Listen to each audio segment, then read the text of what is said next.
Hello and welcome to In Conversation. I'm Tim Eckott.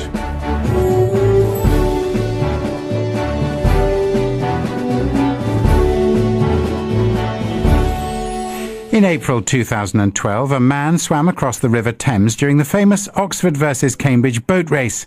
His name was Trenton Oldfield, and he was later sentenced to 6 months' imprisonment for causing a public nuisance.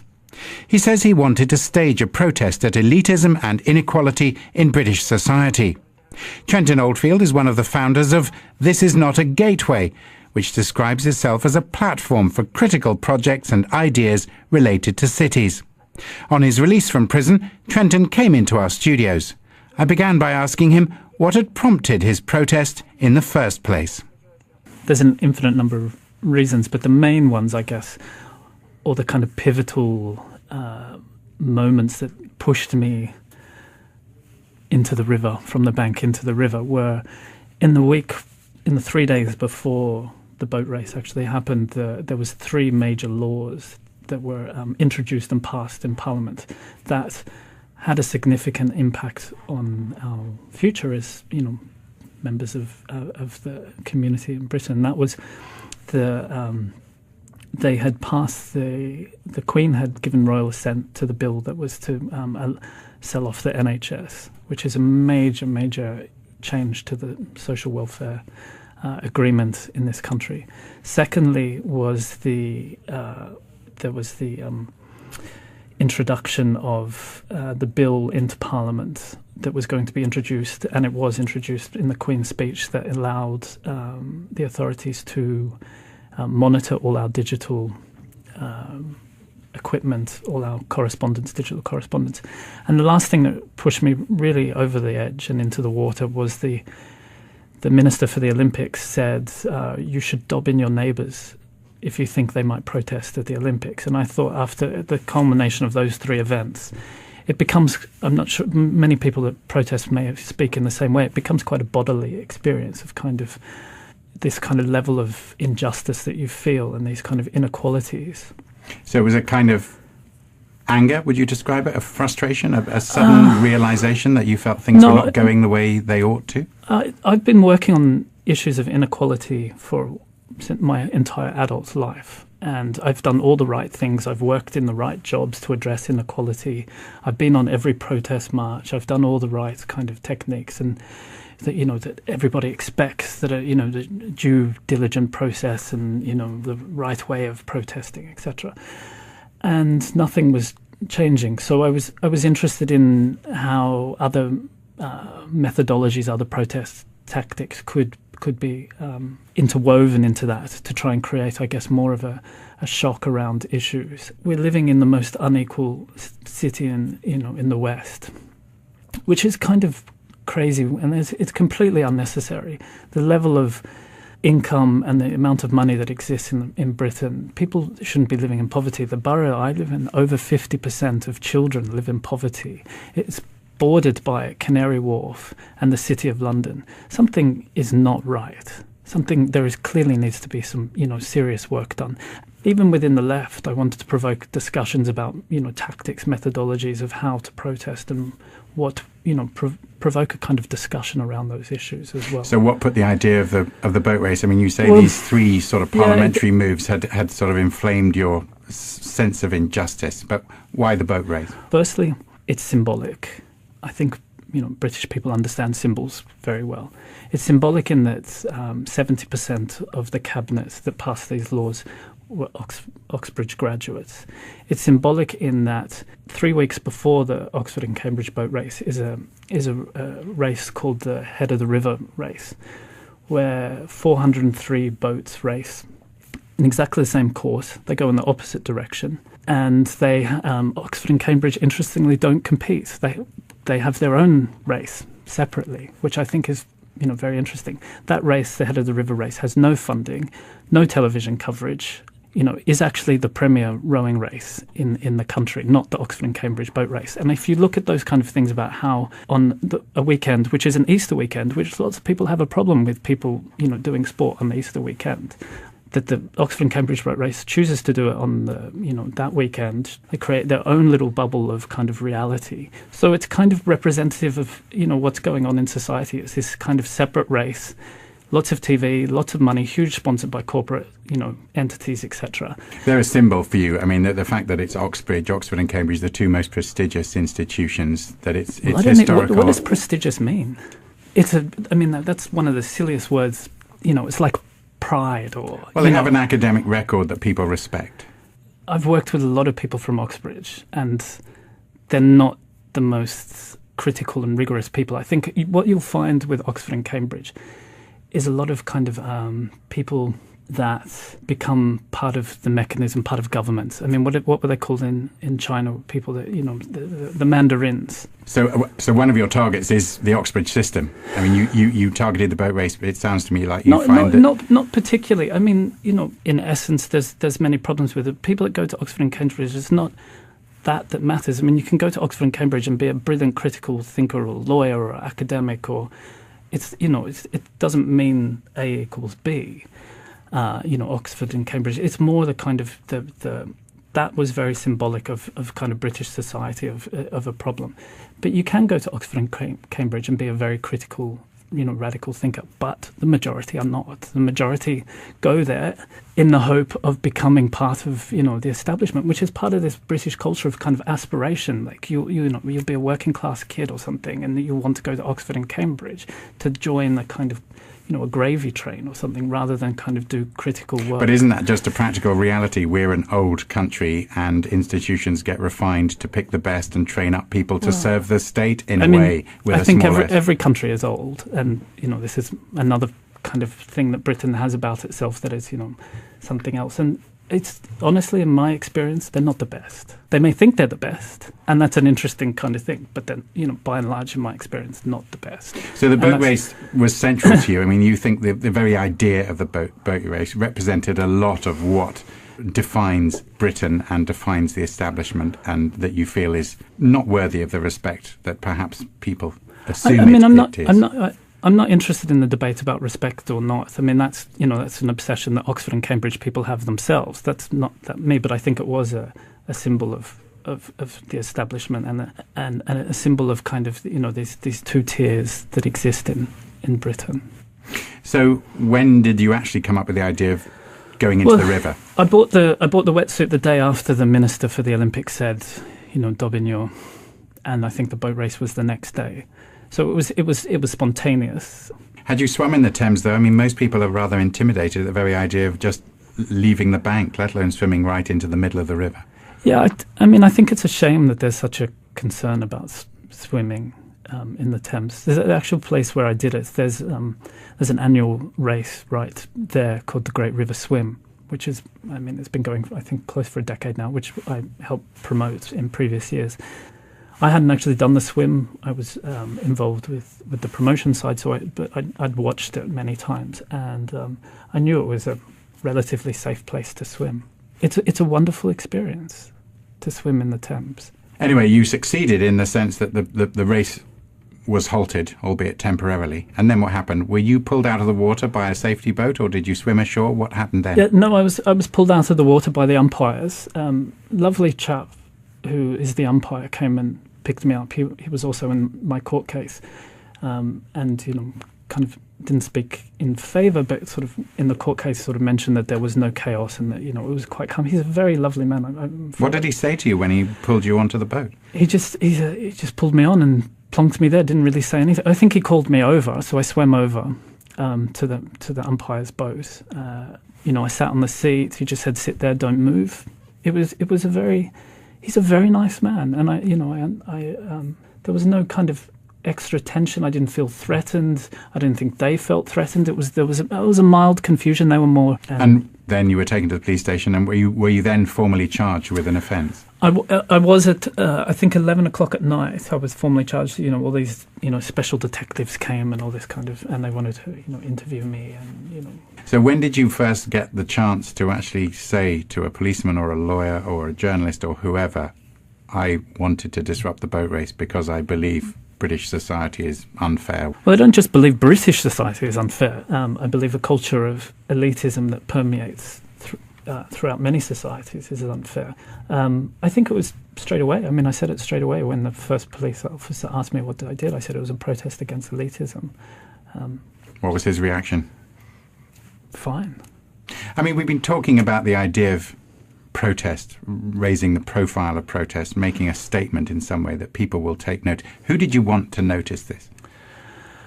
It was a very personal thing. It wasn't. I didn't do it to be in the media. I didn't do it to become well known or anything. It was very personal. I knew the part of the river. I knew the race. I knew the situation. The previous 3 weeks, let alone the previous 30 years of kind of issues. It was very personal. It wasn't particularly aimed. I mean, I did a post on the internet primarily so I wouldn't, be shot by kind of terrorist police, and that in some ways some of the issues would kind of, get out straight away. And over 500,000 people went onto that page, which was, I have to say, really unexpected. I would have thought maybe it would have got on the, 6 o'clock news, guy pulled out of the river protesting at the race. I would never imagined. I probably should have expected it, but I didn't. I thought it would be a minor kind of story. Are you confessing to naivety then? I mean, did you genuinely think you could do this, make some kind of a statement, and the world wouldn't notice? Why would the world notice about some archaic, well, because as you say, it was a pageant. Yes, but it was televised. It's like an out of date. But it was a Saturday TV televised sport, which hundreds of thousands. I don't have a TV. I don't have a TV. I don't understand. Okay, so you have these things that happen. On holiday weekends, certain sporting events that fill people's time or whatever. But I never imagined that it would be. Because I thought that I would have been pulled out of the river anyway. Before the race, 500 meters before the race. So tell me about the media then. How did they react? There must have been some curious journalists out there who thought, why is this man swimming in the river on boat race day? I guess so, yeah. Did they want to hear your message? What did they want from you? You're the journalist. You could answer that better than me. I don't. Well, I know what I want to hear, but at the time, were they tabloid reporters? Were they TV journalists? What were they? It was everybody. It was everybody. There's a photograph where I came out of the police station where I was smiling because I thought that a traffic light had gone off. Those speed camera lights, and then I started to realise that there was 30 photographers there and TV crew, etc. It just seemed absurd to me. For goodness sake. But did you talk to them? What was going on in the world at that time, and there's 30, it just was just the most peculiar thing to me. But I think people it just completely caught me off guard. People will be mystified that you felt a sense of injustice about the world, let's say, or Britain, whichever way you want to put it. You decided you needed to do something in the public eye or something to draw attention to the elitism that was operating and was symbolized by the boat race, which is a very well publicized event. And yet you say you're surprised that the media then want to know why you did it. I guess I'm surprised at the scale. I think all of us are. I think, there's been a whole public inquiry about, those kind of media methodologies. And, particularly, I think if there's any naivety, I probably didn't calculate how many people actually are Oxbridge graduates in media. Is it the fact that the media is part of this Oxbridge conspiracy, or is it just that you did something extraordinary that people want to know about? Look, honestly, I don't know. You're the journalist. I really don't know. You presumably hang out with other journalists and know the kind of... I don't. Were they interested in what you had to say? On a proper level, were they truly interested in what your message was or what your motivation was, or did they just want to know who is Trenton Oldfield? You've got even your name is distinctive. I really don't. Did they give you the chance to actually explain your ideas behind the protest? I don't believe so. No. I believe they very much took a perspective that they wanted to take, and they wanted sound bites, to kind of... they took things from my Twitter account or whatever and, twisted them. They said that, I was always cynical of the media, but now I read every single, line in every paper saying that's not true, that's probably not true, they probably massage that, because my Do you experience... feel you were misrepresented in the reporting of what I happened? mean, to be honest, I haven't really read that much about what people wrote, etc., because, I wasn't interested in that. I did the protest for very clear purposes. All the people that are close to me and the people that know the politics that I've been working on for decades know what it was about. That's what mattered to me. I didn't really care what ex-journalists wrote or whatever. But it is fascinating when you do read some of the things, and people, friends had written to me saying, oh, you live in this kind of very expensive, apartment or whatever, which is, plainly untrue. Not one building and not one flat in the building I live in has ever been sold. They can't make those kind of judgments. They just make things up. But that's interesting to me. That's not, I don't care. It doesn't affect me. That's their problem, that they need to lie. And you must care if you're misrepresented and people then form an untrue opinion of who you are. To be honest, I don't really care. I know who I am. The people that are close to me know who I am. People have drawn political inferences, not just from your protests, but how your protests, the reaction that came down from the authorities in Britain. You've, of course, been compared to the punk rock protesters in Moscow, Pussy Riot. What do you make of that comparison? Considering how much the British media got behind Pussy Riot, that's probably the one thing that I was fascinated by, with the difference in how they responded to me, that they, really confronted some significant issues, and they were, sent to prison like I was for their political activities. But then something in the culture here forces people to behave differently when it's their own situation, their own politics. You're presumably implying that there's a double standard, that people could get behind Pussy Riot in the media here but not get behind your action, or not protest that you'd been sent to prison for what you saw as a similar level of protest. I do believe there was a lot of support when I was sent to prison, and there was a lot of support when I did the protest as well, but not from the kind of mainstream media. And I wonder if there's a possibility for a culture. We hear of this kind of concept of the Stockholm syndrome, where, somebody that's captured by somebody starts to build sympathy for their oppressor. And I'm starting to wonder if there's the English culture, because of so many generations of kind of abuse and, you stick your head above the parapet and it gets knocked off, that there's a kind of cultural Stockholm syndrome. They build they turn out, wave flags for their, people that are oppressing them. And then at the same time, because they still have these frustrations and these anxieties and these tensions, that they know the inequalities, they take it out on each other. So they start doing really crazy kind of Twitter, attacks on each other, and rather than doing it on the, Do you think the British people are oppressed? I don't know if it's oppression. I think it's abuse. I think it's hundreds of years of abuse. Who's been abusing who? I think now everybody's abusing everybody because of the whole kind of colonial experience, because of there's a real mistrust between people, and I think it's mostly English culture. There's a real culture of aggression and suppression, and it comes out in these very peculiar ways, like we see on Twitter, regularly, where people will, just destroy people. It feels like to me... You think that England is a particularly unkind society?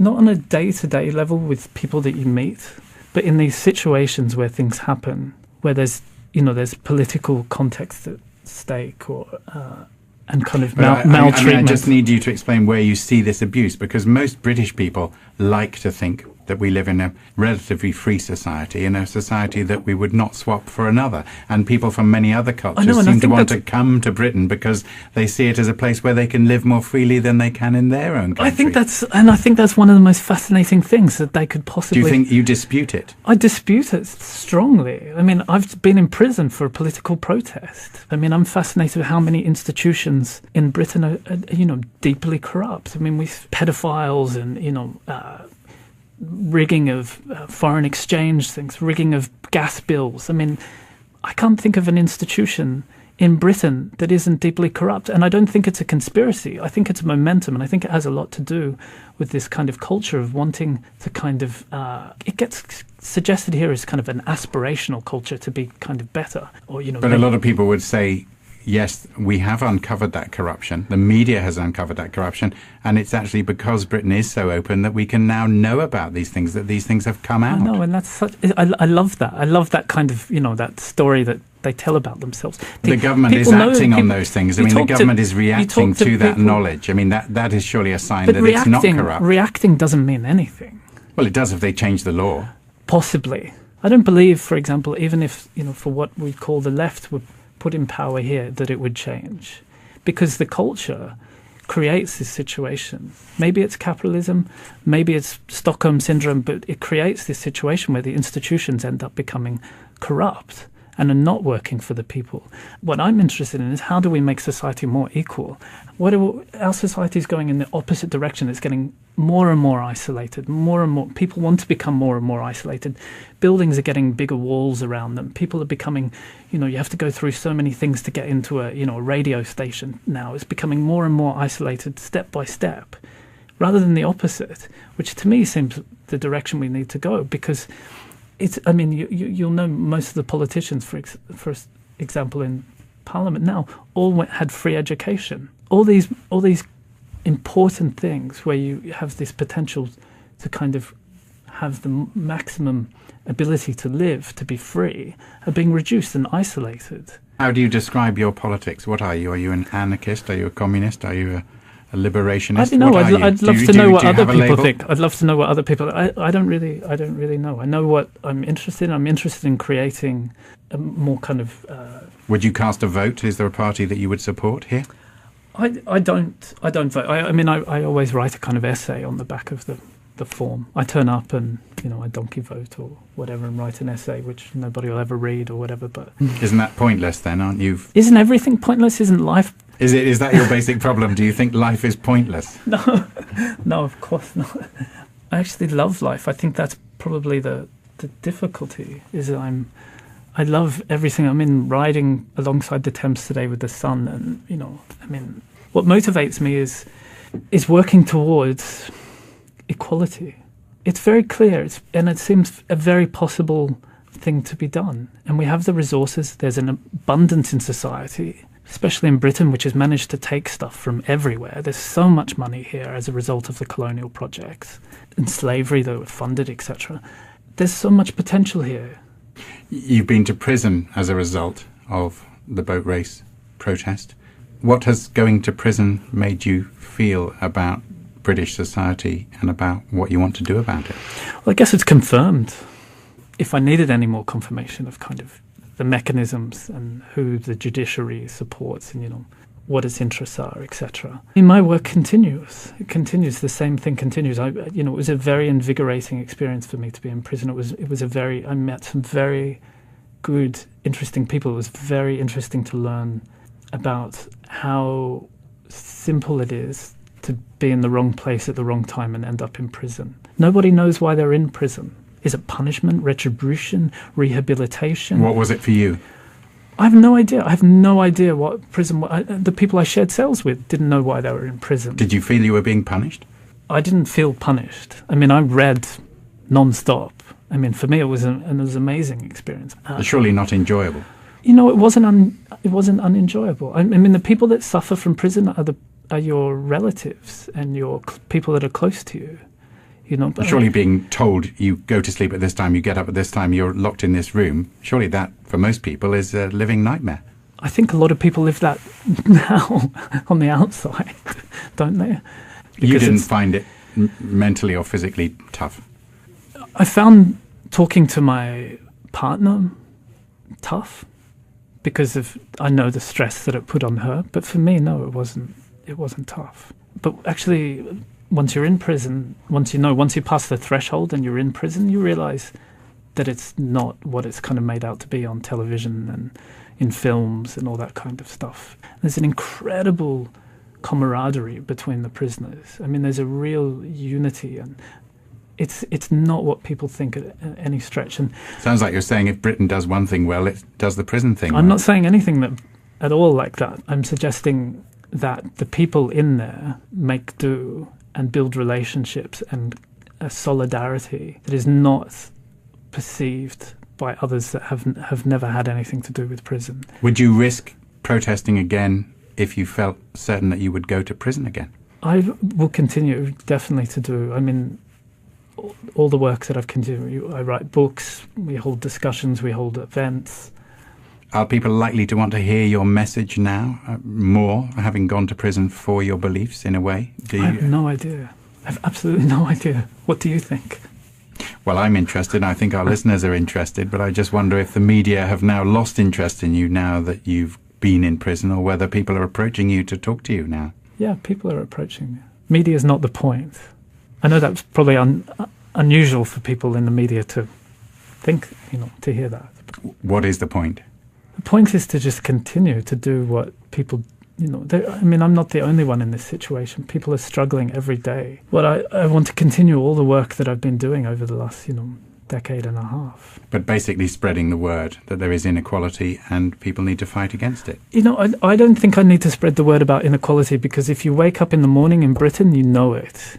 You try and protest, you try and create a revolution here, you will be pulverized. You will be put in prison. You will be beaten on protest. You will be criminalized. The criminalization of protest is extraordinary. People know this. People wake up every morning in Britain and know the inequalities. They know the risks of protesting. They know that nobody needs to be told this. You can pretty much say what you want in the media here without risking any kind of official intervention. You name it. If the media think there's a story there, they will go after it and they will publish. That is surely one of the positive things about the freedoms of British society that you seem to not think exist. I mean, I'm fascinated how this kind of mythologies, that the society is free and not free. And, this is kind of, what I'm interested in is ideas. I'm interested in culture. I'm interested in how, even if it was free or not free, the stories that, the mainstream media or whatever would be promoting wouldn't be these anyway. I mean, the culture of kind of promoting this kind of pseudo-aspirational, which you'll never be able to achieve, and get yourself into huge amounts of debt. This is what I find happens a lot in this culture, is it's almost trying to find a couple of good things instead of looking at, what's really the culture like here? What's this culture? What are we living in? Why are we living this way? Why are the institutions like this? And I think people, it's like, English people have these hobbies or whatever where they, to distract themselves from the bigger picture. They might, take up fixing cars or, pigeon things. It's like, but what's, because that's the one thing that they can control, and people will have, they're kind of stories, the stories that are being brought up. Nobody's really... Anti-intellectual.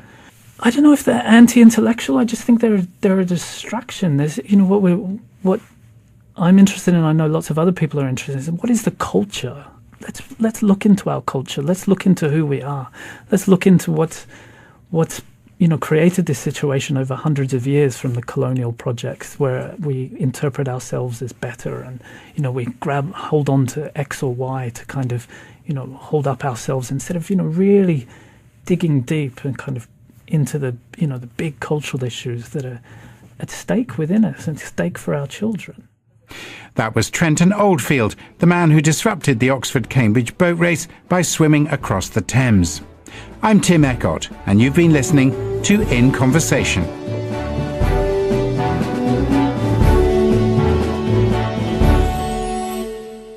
Culmination of those three events, it becomes, I'm not sure, many people that protest may speak in the same way, it becomes quite a bodily experience of kind of this kind of level of injustice that you feel, and these kind of inequalities.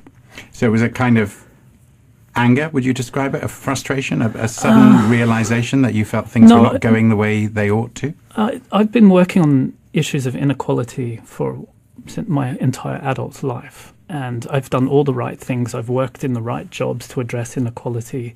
I've been on every protest march. Secondly was there was the introduction of the bill into Parliament that was going to be introduced, and it was introduced in the Queen's speech, that allowed the authorities to monitor all our digital equipment, all our correspondence, digital correspondence. And the last thing that pushed me really over the edge and into the water was the minister for the Olympics said, you should dob in your neighbours if you think they might protest at the Olympics. And I thought after the...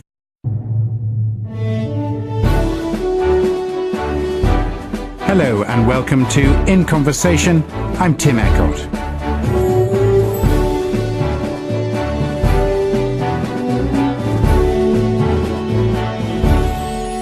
In April 2012, a man swam across the River Thames during the famous Oxford versus Cambridge boat race. His name was Trenton Oldfield, and he was later sentenced to 6 months' imprisonment for causing a public nuisance. He says he wanted to stage a protest at elite.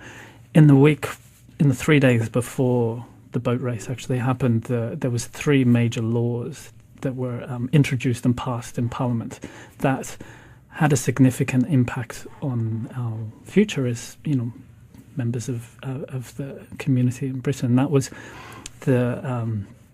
they had passed the Queen had given royal assent to the bill that was to sell off the NHS, which is a major change to the social welfare agreement in this country. Racism and inequality in British society.